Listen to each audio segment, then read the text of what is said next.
मेरा नाम आलिया है। मेरी उम्र 17 साल थी और मैं अपने कॉलेज में पढ़ने वाले एक लड़के से बहुत ज़्यादा मोहब्बत करती थी। वो लड़का सबसे कटा कटा रहता था, किसी से उसकी दोस्ती नहीं थी।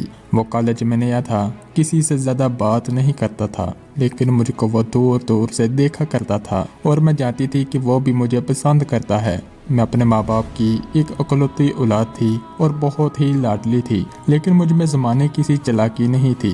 मैं बहुत मासूम थी कि मैंने ज़माना देखा ही नहीं था। मैं बहुत खूबसूरत थी, यही वजह है कि मेरे माँ बाप ने मुझे हमेशा छुपा कर रखा और वो कभी भी किसी ऐरे गहरे से मेरा रिश्ता नहीं करना चाहते थे। वो चाहते थे कि मैं किसी ऐसे घर जाऊं जहां मेरी बहुत ज़्यादा कदर करें और मेरी खूबसूरती में चार चांद लगाती थी मेरी नीली आंखें।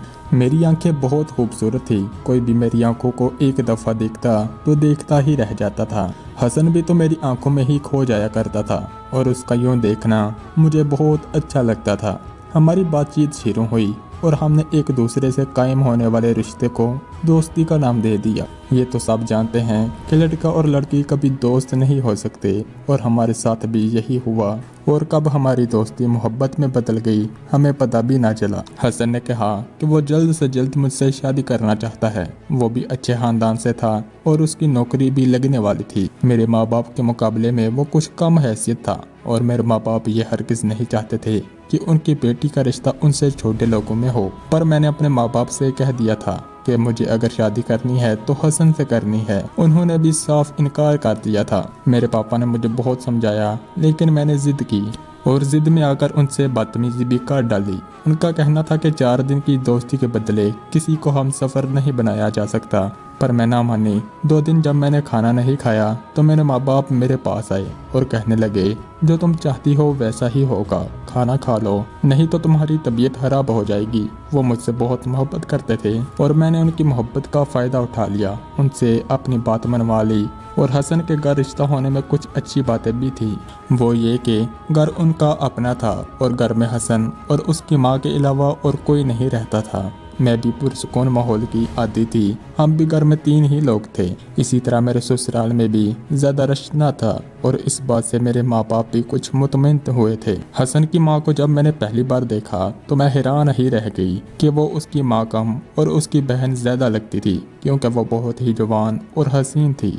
पूछने पर उन्होंने बताया कि हम कबायली लोग हैं और मेरी शादी 14 साल की उम्र में ही कर दी गई थी। जब मैं 15 साल की हुई तो हसन इस दुनिया में आ गया। गोया मैं अपने बेटे से सिर्फ 15 साल ही बड़ी हूँ और उसके वालिद साहब जल्द ही इस दुनिया से चले गए, जबकि वो मुझसे काफ़ी बड़े थे। मैं इस बात पर बहुत खुश हुई कि मेरी सास कोई रवायती सास नहीं है, बल्कि उसकी और मेरी उम्र में ज़्यादा फ़र्क नहीं है, तो मेरी उससे काफ़ी बातचीत हो जाएगी। मेरी शादी हसन के साथ बहुत धूमधाम से हुई, लेकिन जिस दिन मेरी शादी थी उस दिन मैंने एक बात नोट की। मेरी शादी वाले दिन मेरी सास बहुत उदास नजर आ रही थी, ऐसे उदास जैसे उनके बेटे की नहीं बल्कि बेटी की शादी हो रही हो। मैंने मेरी सास और मेरे शौहर को एक कोने में खड़ा देखा, जहाँ उनकी शक्लों से ही देखकर अंदाजा हो रहा था कि वो किसी बात पर झगड़ रहे हैं। मैं समझ गई थी कि शायद कोई अंदरूनी बात हो। शादियों में ऐसी बातें हो ही जाती हैं। शायद उनको हमारी कोई रस्म पसंद ना आई हो या हमारे खानदान से किसी ने कोई बात कह दी हो। मैंने अपनी सास को दूर से रोते हुए भी देखा तो मुझे बहुत दुख हुआ, जाने वो क्यों रो रही हैं। खैर मैंने सोचा कि मैं बाद में उनसे आराम से ये बात पूछ लूंगी। शादी की रात मैं अपने कमरे में बैठी हसन का इंतजार कर रही थी। क्या क्या ख्वाब और सपने सजाए बैठी थी। पर जब दरवाज़ा खुलने की आवाज़ आई और मैं ज़रा सलीके से बैठी, पर जब कोई अंदर दाखिल हुआ तो उसे देखकर मैं हैरान रह गई कि वो हसन नहीं बल्कि मेरी सास साहिबा थी। मेरा दिल ही बैठ गया कि खैर की खबर हो इस टाइम, वरना मेरी सास का मेरे कमरे में क्या काम। उन्होंने कहा कि तुम कपड़े बदल कर सो जाओ, हसन आज कमरे में नहीं आएगा। उसके एक दोस्त का एक्सीडेंट हो गया है और वो बाहर चला गया है। उसका वो बहुत ही करीबी दोस्त है, इसलिए रात अस्पताल में ही रहेगा। तुम आराम से सो जाओ, सुबह नाश्ता हसन तुम्हारे साथ ही करेगा, इसलिए परेशान नहीं हो। मुझे एक पल को थोड़ी मायूसी हुई, फिर हर किसी की जान का सवाल था और वैसे भी अब तो मेरा और हसन का जिंदगी भर का साथ था, इसलिए मैं कपड़े बदलकर सुकून से सो गई। सुबह नाश्ते के टेबल पर हसन मौजूद था। हमने साथ ही नाश्ता किया और पूरा दिन हमने एक साथ गुजारा। पर जब शाम हुई और मैं कमरे में आई तो मैंने देखा कि हसन सामान पैक कर रहा है। मैंने हैरान होकर उसे पूछा कि कहाँ की तैयारी है, और जब मुझे हसन ने बताया कि वो कहाँ जा रहा है तो मेरी जैसे रूह ही फना हो गई हो। उसने कहा कि वो बाहर के मुल्क जा रहा है अपनी नौकरी के लिए। मैंने उसे कहा कि कल परसों शादी हुई है और आज आप जा रहे हैं, 1-2 हफ्ते तो गुजार लें। हसन बहुत मजबूर लग रहा था। उसने कहा कि मुझे बहुत मुश्किल से ये नौकरी मिली है, अगर आज मैं नहीं गया तो ये नौकरी मेरे हाथ से चली जाएगी। फिर मैंने तुम्हारे बाप से वादा किया है कि तुमको जिंदगी भर खुश रखूंगा, तो उन खुशियों को खरीदने के लिए मुझे पैसों की ज़रूरत है। मैं तो इस बात पर दुखी थी कि क्या वो 1 हफ्ता भी नहीं रुक सकता था। हसन ने कहा कि अगर वो रुक सकता तो क्यों जाता, बस तुम अपना ख्याल रखो, मैं 6 महीनों बाद वापस आ जाऊंगा। मैंने अम्मी से कह दिया है कि वो तुम्हारा बहुत ख्याल रखेंगी और ये 6 महीने तो यूं गुजर जाएंगे। हसन 2 घंटे में ही एयरपोर्ट के लिए रवाना हो गया। मैंने उसे दुखी दिल के साथ रुखसत किया। मैं बहुत परेशान थी। मैं नहीं चाहती थी कि वो चला जाए, भला किसी का दूल्हा शादी के तीसरे दिन भी जाता है। पर मेरी सास बहुत अच्छी थी और मुझे पूरा दिन कोई काम भी नहीं कहती थी, जबकि इस घर में कोई नौकर भी नहीं था। और जब रात होती तो वो मेरे लिए एक दूध का गिलास लेकर आ जाती, और जब तक मैं वो दूध का गिलास नहीं पी लेती थी वो मेरे सामने ही खड़ी रहती थी। मैं तो हैरान थी कि आजकल के दौर में भी कोई ऐसी सास होती है जो बहू का बेटी की तरह ख्याल रखे। और मेरी सास भी कहती थी कि अब तुम मुझे मिल गई हो तो तुम मेरी बेटी ही हो, इसीलिए मैं रोज़ तुम्हें 1 गिलास दूध का पिलाया करूंगी ताकि तुम्हारी सेहत अच्छी रहे। देखो तुम कितनी कमज़ोर हो, ये ना हो कि हसन वापस आए और कहे कि मेरी बीवी का ख्याल नहीं रखा। मैं बहुत खुश थी, लेकिन एक दिन मैंने कुछ अजीब देखा। मैंने देखा कि मेरे कदमों के तले कोई काली सी चीज़ लगी थी, कोई ऐसी चीज़ जैसे लुक हो। मैं हैरान हुई कि मेरे पैरों पर क्या लगा है, जबकि मेरी आदत थी कि मैं नमाज पढ़कर ही सोया करती थी, तो वुज़ू करते हुए पाँव भी अच्छे से धोती थी। और वो काली चीज़ कोई हल्की फुल्की नहीं बल्कि मेरे दोनों पाँव के तलों पर लगी होती थी। पहले तो मैंने उसे इग्नोर कर दिया और उसकी तरफ ज़्यादा ख्याल ना किया कि शायद कुछ लग गया होगा। फिर मैंने देखा कि रात जब मैं सोती हूँ तो मुझे ख्याल ही नहीं होता कि मैं कब सोई और कब जागी, और रोज़ ही मेरे पैरों के नीचे वो काली सी चीज़ लगी होती थी, गोया जैसे किसी चीज़ की कालक हो।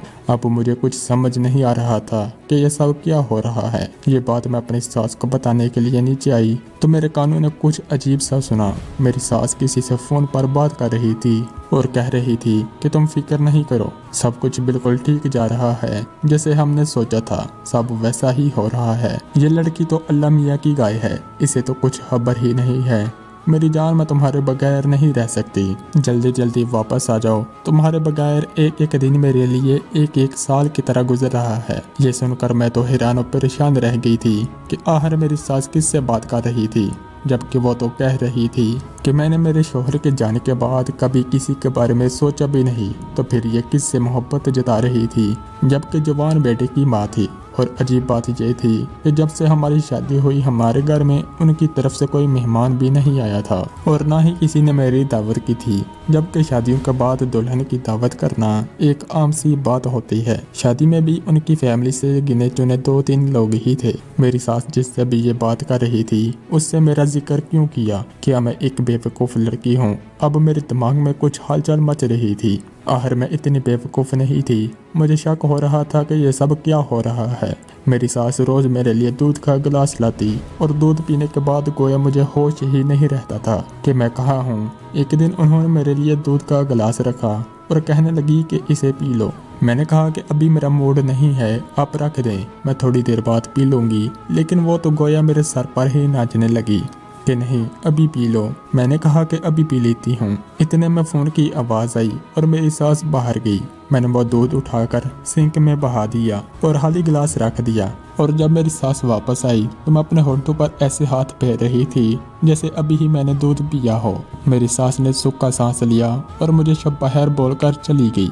आधी रात का वक्त था जब मैं सो रही थी कि अचानक मुझे महसूस हुआ कि कोई मेरे कमरे में आया है। मैंने आंखें नहीं खोली और सोने की एक्टिंग करती रही। मैं बहुत डरी हुई थी, लेकिन आज मुझे पता करना था कि मेरे सोने के बाद मेरे साथ क्या होता है। वो मेरी सास थी और उसके साथ 2 और लोग भी थे। उन्होंने मुझे किसी लाश की तरह उठाया और मुझे कहीं ले जाने लगे। मेरी आंखें बंद थी पर मैंने महसूस किया कि वो रास्ता 2 मिनट का ही था। शायद मैं घर के अंदर ही थी। फिर मुझे उनकी आवाज़ें गूंजती हुई महसूस हुई। शायद वो कोई खाली कमरा था। फिर मुझे एक शख्स की आवाज़ आई जो कि मंत्र पढ़ रहा था और मुझे किसी चीज़ पर लटा दिया गया था और मेरे पैरों पर कुछ लगाया, जो कि शायद वही चीज़ थी जो रोज़ सुबह मेरे पैरों पर लगी रह जाती थी।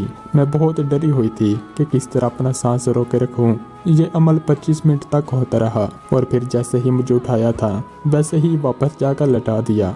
मैं फूट फूट कर रोने लगी। मैं बहुत डर गई थी। मेरे साथ ये लोग क्या कर रहे थे। मैंने हसन का नंबर मिलाने की कोशिश की, पर एक ख्याल बिजली की तरह मेरे दिमाग में आया, क्या पता हसन भी इन सब का हिस्सा हो, वरना कोई अपनी बीवी को शादी के तीसरे ही दिन छोड़कर जाता है क्या।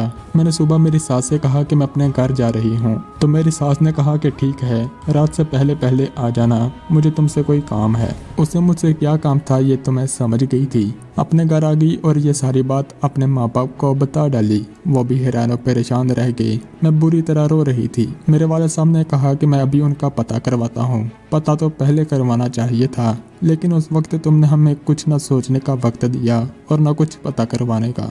बस कहा कि शादी करनी है, पर फिक्र नहीं करो, पता करवाता हूँ। मेरे वालिद साहब के बहुत से लोग जानने वाले थे। उन्होंने पता करवाया और 1 घंटे बाद जो बात हमें पता चली वो सुनकर हम हैरान और परेशान रह गए। उनका कहना था कि हसन के माँ बाप को मरे हुए 10 साल हो गए हैं और वह दोनों एक कार हादसे में मरे थे, इसलिए एक ही दिन में उनकी जान गई थी। जो औरत हसन के साथ रहती है वो उसकी मां नहीं बल्कि उसकी बीवी है। मेरे पैरों तले से ज़मीन निकल गई। तभी वो इतनी हसीन और जवान थी और उसने एक रात भी मुझे हसन के पास नहीं छोड़ा। हसन की लोकेशन पता करवाई तो वो भी बाहर के मुल्क में नहीं बल्कि कराची में ही कहीं बैठा हुआ था। मेरे वाले साहब को बहुत गुस्सा आया और कुछ बंदूक लेकर हसन की लोकेशन पर पहुंच गए और उसे पकड़ लिया। उसने 2-4 मिनट मजम्मत के बाद बता दिया कि असल बात क्या थी। उसने कहा कि वो मेरी मां नहीं बल्कि बीवी है और यही सच है। हमारी शादी को 5 साल हो गए हैं, हमारे घर औलाद नहीं हुई। मेरी बीवी ने एक आमल बाबा से रब्ता किया और उसने कहा कि अगर तुम एक कमसन लड़की की कुर्बानी दो जिसकी आंखें भी नीली हों तो तुम्हारे घर में एक साथ 4 बेटे पैदा होंगे। मेरी बीवी बहुत ज़िद्दी है और वो घर भी मेरी बीवी का है। नौकरी भी मेरी बीवी ने मुझे दिलवाई है और वह मुझसे अपनी हर बात बनवा लेती है। ये सब उसी का प्लान था, इसलिए आलिया को मार्केट में देखा और फिर उसके बारे में सारी मालूमात जमा की। अमल के मुताबिक 20 दिन तक आलिया पर कोई मंत्र वगैरह पड़े जाएंगे और उसको दूध के गिलास में नींद की दवा मिला कर देती थी और 20 दिन के बाद वो आलिया की जान ले लेगी। मेरे वालिद साहब ने हसन को पुलिस के हवाले कर दिया और मेरी उससे तलाक भी करवा डाली और हसन की बीवी रुताबा बेगम को भी पकड़वा लिया और उन पर 420 और धोखाधड़ी का केस करवाया और मैं अपने घर वापस आ गई। अगर वक्त रहते ही इन सब चीज़ों को पहचान ना पाती तो मेरी जान चली जानी थी। मैंने अपनी ज़िंदगी में हुए इस हादसे से यही सीखा है कि किसी की भी मोहब्बत पर आंखें बंद करके भरोसा नहीं करते। हमारे माँ बाप हमारे लिए जो फैसला करते हैं वही सबसे बेहतर होता है।